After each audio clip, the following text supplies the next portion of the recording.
Okay, so number one I will call the danger synchronicity. This is one of four, so I'm going to be reading out four today. Now, how often does this one happen? The danger synchronicity seems definitely a good starter example. Perfect example is you've just parked your car in the street and you have someone who you care for with you. That could be your mother, father, or simply someone that you're, silver chain nursing and caring for with you. After helping them carefully out the car and then getting ready to cross the street, you're suddenly met with a huge surge of trucks, cars, you name it. But the most dangerous being the massive trucks and everything like that. And they're sending this terrific suction at you, just about pulling you and the frail person out onto the street. Quick, let's stand back, you may say. Then more and more and more come with great force, ready to cannon into you at the slightest mistake, and you've got to guard your loved one or the person you're caring for very carefully. Suddenly there is a space or a gap in between two of them, and you think, oh, well, will we make a dart across? And you just find out you have enough speed to do it, but the person you're caring for goes really slow, so you're getting really, really worried about them, and you say, come on, and then you start tugging at them. Them being so much slower than you, then the huge truck is now dangerously closing in. You just get them across and you think, phew.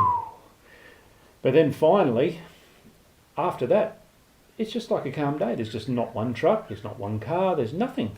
As soon as the danger's passed, nothing at all, not a thing.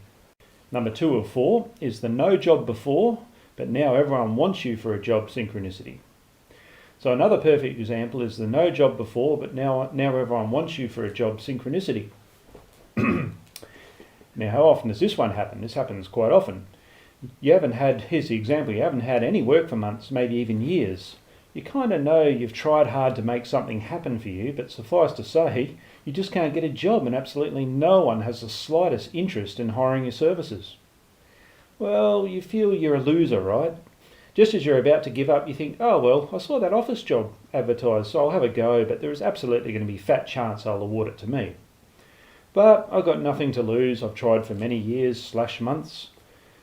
But then you find they want you for an interview. Then amazingly, you're on. Then you may go off, you buy some nice, uniform, work clothes or whatever. Then the phone rings. Oh, hello, this is John. I heard you're out of work, mate. I'll pay you. I'd love to have a gardener on my huge 10-acre manor here. I'd love your services, and I'll even train you on the job if you like. Well, you say, oh my, you wouldn't believe it. You wouldn't believe it, John. I've just got a job. I've been looking for a job for years, and someone gives me a job today, and oh, I love gardening, but I don't think I'll be able to fill it. I'm sorry.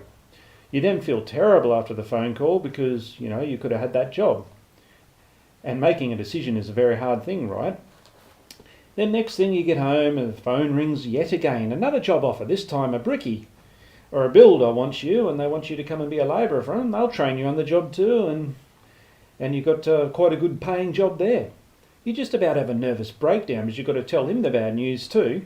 And then you just think, well, for years and for frickin' months no one wanted you. Now everyone can't stop wanting you.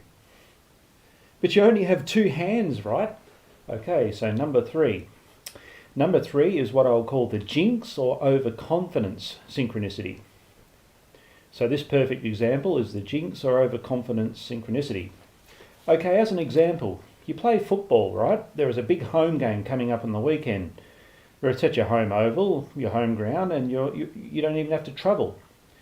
So you're getting all fired up for the game and everything like that, but earlier in the week you do a radio interview and they select you to go on to talk about your chances and how your season's going, blah, blah, blah. Then the announcer asks, so this weekend there's a big clash at your home ground against a team we'll call, example, the Titans. Then he asks, how do you think you're going to fare in that match? They're a pretty darn good team. You reply, oh, us easily. We'll smash them. 100 points. Very easy, 100 points. As no one ever beats us at our home ground. You say this on the radio strongly. No one ever beats us at our home ground. The interviewer, oh, okay. The interview ends, then come the weekend, out you run.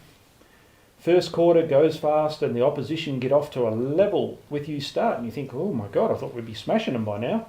Then by the second quarter, they overtake you. Then after halftime, you just get so angry. The coach blasts you and blasts the team. Then you come out after half time and it turns into a belting. And then all of a sudden the final siren ends and they've won by over 100 when you said you were going to win over 100 on the radio. So you've had to eat your words. And on top of that, you end up doing a hamstring. So the jinx synchronicity or overconfidence synchronicity is a very common one as well. Never get too overconfident about something, because the universe usually ends up making you pay for it later, or it doesn't come true to what you're thinking. Okay, so number 4, the last one. Now this is a good one.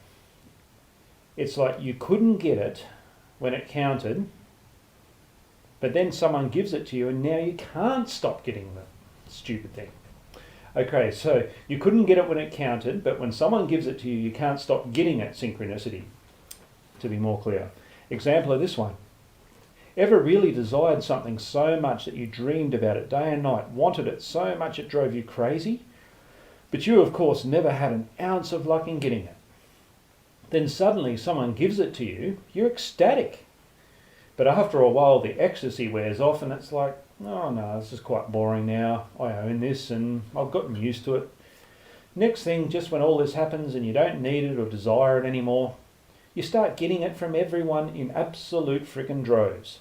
You're now thinking, something I once dreamed of but just couldn't get now has become a pestilence to me. Well, that's an amazing one. Okay, so thank you. That concludes the 4 synchronicities that are very common that occur in our lives.